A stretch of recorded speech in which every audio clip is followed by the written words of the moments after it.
What 15 years of bodybuilding taught me and what I would skip. If you're new here, I'm Neil John Thomas. I'm a 38-year-old retired bodybuilder, and I help men over 30 get into the best shape of their lives, get to 10% body fat with as minimal effort as possible. That is the whole goal of this channel, is not to do the extremes, to not do chicken and rice, to not do 6 training sessions in the gym for 2 hours. It is to do as minimal as possible so that you live a happy life, you don't have stress, you hit your protein, you get good workouts in, you maintain your muscle, put on new muscle without stressing and without worrying about food and calories and using a scale until you're 70 years old. So what we have to understand about bodybuilding specifically is there are so many extremes. There is no middle ground. Again, yeah, you're competing against yourself, but you're competing against other people. But, you know, bodybuilders are always like, well, I'm just competing against the version I was last year or the last competition. But it's an extreme because you have to take it to 100% all the time with every single thing. Again, with extremes, and we've talked about this in other videos, anything that is extreme, you are not going to be able to maintain for the rest of your life. Is there the rare few that can do it? Yes, of course. There's genetic outliers in any area of life. But are they going to be healthy? Are they going to be happy? Are they going to be like carefree? If you're doing an extreme, that means you have your foot on the gas going 100 miles an hour all the time. What happens? The engine eventually blows up. You can't do extreme diets, extreme yo-yo bulks, up, down, and not have any consequences to it. The person that has the most carefree, no stress life is going to live longer than the person that does the extremes, has their foot on the gas all the time, does the chicken and rice diets all the time, stresses out their body all the time. Your nervous system is literally in fight or flight when you go to these extremes. And like, no one talks about it, but it's miserable. It's not enjoyable. I have rarely heard bodybuilders that are like, yeah, man, I love drinking a whole carton of egg whites every single day. Yep, love it. I love deadlifting 700 pounds and then having my back hurt for the next 3 months.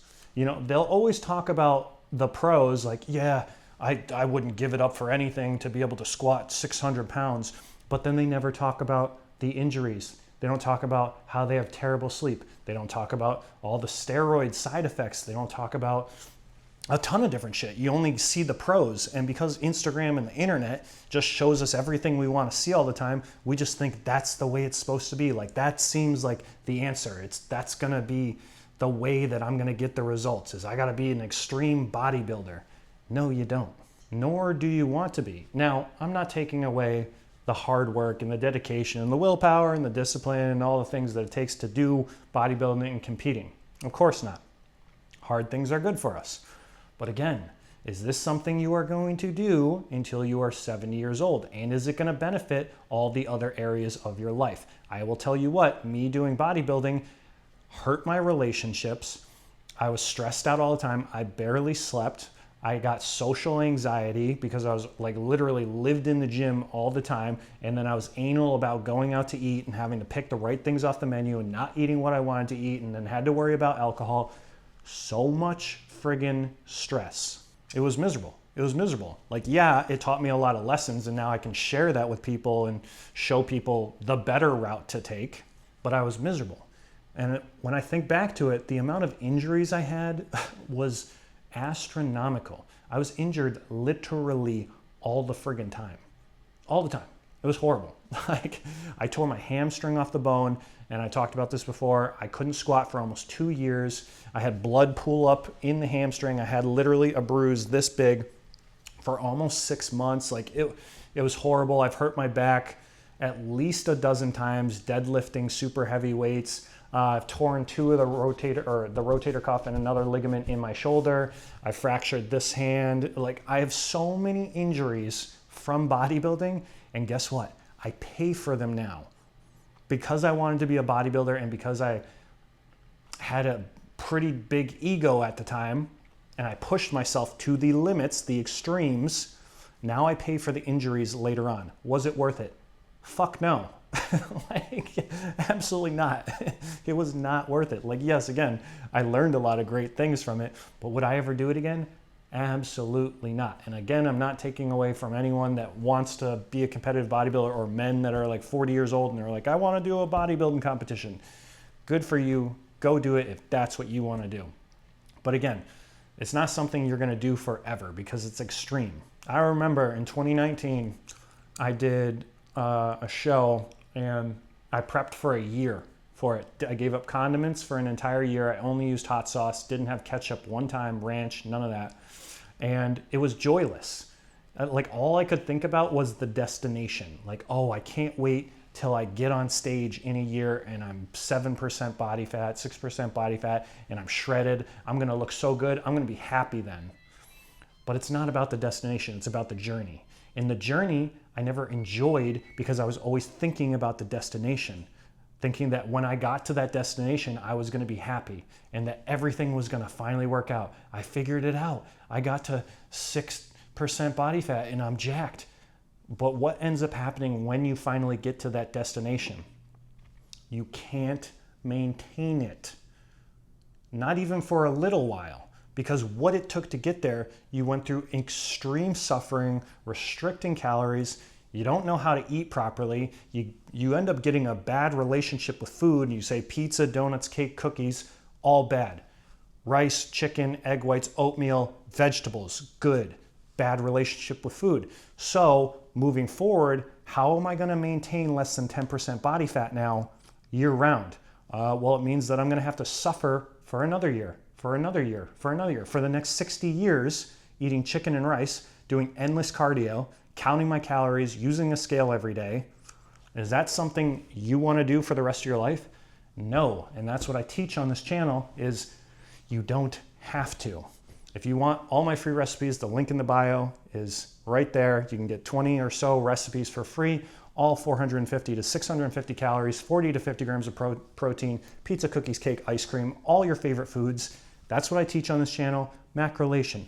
Live your best life, eat your favorite foods every day, get rid of cardio, unless you love doing cardio. Just count your steps and you can get to 10% body fat. If you want to take it a step further, I have a full 12-week coaching program. It's on sale right now, over $1,100 off. I'm only doing this one time for the first 10 founding members. I'm gonna work with you guys for 12 weeks, get you all to 10% body fat, but show you how to maintain it for life. We're gonna talk about how to time alcohol if you like to drink alcohol. We're gonna talk about eating when you're traveling or going to different countries. We're gonna talk about cortisol and reducing caffeine. Literally go over the entire blueprint of how to maintain 10% body fat for the rest of your life. That is the goal. I don't wanna just show people this is how you get to 10% body fat and that's it. Because you can get to 10% body fat eating chicken and rice, or you can get to 10% body fat doing keto, doing intermittent fasting, whatever. Like literally you can get to 10% body fat any method possible, but all the methods are based around restriction, which means you are gonna have to restrict something for the rest of your life. That is not what I teach on this channel. I teach you there are no restrictions. You eat all your favorite foods, get to 10% body fat, have no stress, don't do cardio, enjoy your friggin' life, drink alcohol if you want to, and live the way you were supposed to live, not these extreme bodybuilder ways. You're not gonna do that for the rest of your life. You want to be a normal person. You wanna be able to socialize, you wanna be able to go out to restaurants, order what you wanna order. But most of the time, people do all these diets of chicken and rice, and then they're like, okay, once a week or once every 2 weeks, I get to go out and have my pizza, or I get to go out and have my 2 beers. No, that is no way to live. You're literally restricting for 6 days or 13 days, and then you say, okay, I'm allowed to do this one thing this one day. That is a bad relationship with food that creates so many more issues long-term than people realize. In the short term, yes, it can get you to your goals, but long-term, it will never keep you there. So I recommend try out those recipes, guys. Learn how to manipulate your macros. Just try it. In the comments, let me know if you've ever competed in bodybuilding. Let me know if you've ever want to compete in bodybuilding. Please like and subscribe, guys. Let's get this out to as many people as possible that need to hear the truth. You don't need to train, eat, live like a bodybuilder to get in the best shape of your life.